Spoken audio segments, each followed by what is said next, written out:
Our guest tonight is entrepreneur and founder of Masodi Organics, Letsoalo, who has given us a blueprint to jump-starting a business in the cosmetics industry.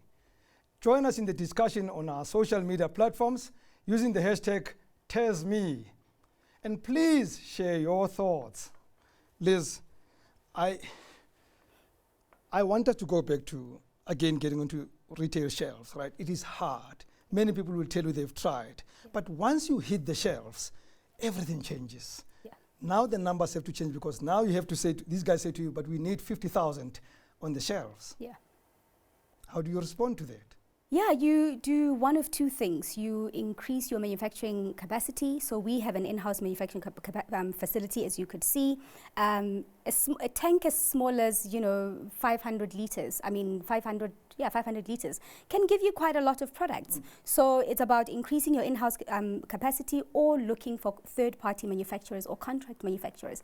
There's a couple of those in South Africa who also can help, actually. And I think, for different reasons, different people choose either producing fully by third party or producing fully themselves in-house, or using a blended model where you sort of like explore, third party as well as in-house manufacturing. We tapped into both, and that, has seen us able to meet the demand. Those shelves give you legs, right? You reach places you would not have reached easily. Yeah. But there must be something you give up. It's business. Yeah. It's business. A retailer brings you on board to make some margin, and also to have, an interesting, rich sort of like, product composition on their shelves, because some of the products they need to have on the shelves need to actually be traffic pullers. By having Masodi Organics in a certain store, can we actually then attract some of the Masodi Organics sort of like audience? So you have to give up margin, you have to give up a couple of things, and that's just business. It's all about getting to the negotiation table and talking about the numbers. But there is this, I don't know, but I think the market for the beauty industry is not that big, right? There may be 66 million people out there, but there are a few people who can afford what you produce. Yeah. How then do you have confidence that this is a business that has potential to grow bigger than where it is now? So the cosmetic industry, as things stand, sits at about 70 billion rands in South Africa. I think that's quite a bit of money if you think of it. And about even Chris Rock did something about it. About 70% of that is dominated by the big multinationals. Less than 19 players are sort of like sitting at 70% of the market share. And I think, there's a lot of opportunity. Even if you're looking at the bottom 30%, there's a lot of opportunity for us to come in and sort of like play and compete. So I think once you crunch the numbers, and I've already mentioned we're in 8+ countries as things stand, the opportunity is vast. Probably because you play in the space of those who have enough pockets. Not necessarily. Not necessarily. I've been told you don't come like, I play in the space of those who have enough audacity. Aha, like you.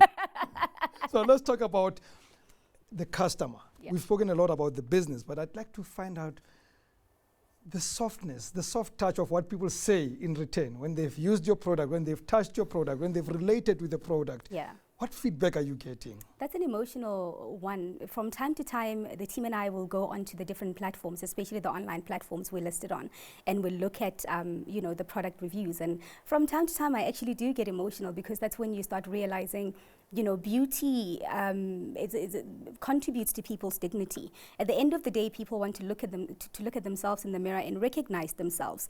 And you have people come and say, for example, we have a 3-in-1 soothing powder, which is a product that's meant to help people who sweat a lot, who have sensitive skin, and so on. And a lady came on one of the platforms, Take a Lot, and said, this product changed the game for me, because I used to sweat excessively different parts of my body, and sometimes it would have some sort of odor.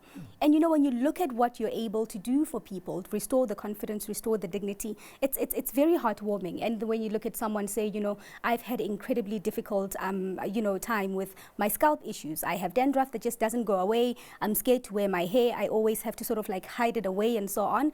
You see that it's more than, and these people feel like, sometimes I feel like my colleagues at work are looking at me sideways or whatever. You feel like, this is why we do what we do. So in 5 years, most of us who started businesses are still trying to find ourselves and to be sure whether we're still on the right path. Yeah. You, on the other hand, are already trading in 8 countries. Yeah. You've expanded into wellness programs. Yeah. It is amazing. How do you advise somebody who's watching about scaling their business to levels that you have and even beyond? Yeah. I think the one advice is you have to keep going. you know, you have no idea how hard it gets. And I think I don't want to give people the impression that it's been incredibly easy. It's been so hard. And a couple of times you think about, you know, you think about quitting, or you wonder, is this worth it? Do I need to pivot? Do I need to change?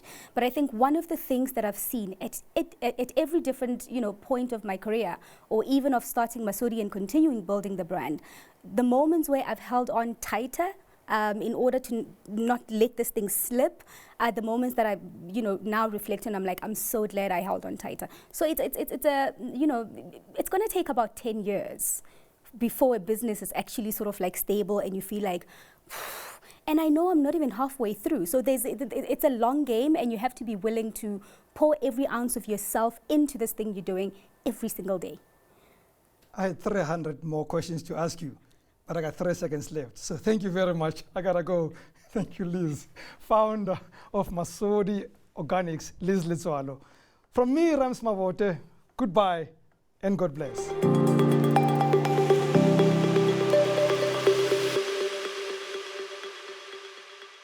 Some things work better together, like new business supported by quality fixed line connectivity, improved voice calling capabilities, and reliable mobile connectivity, all for 717 Rand per month. Click telcombusiness.co.za/help me choose.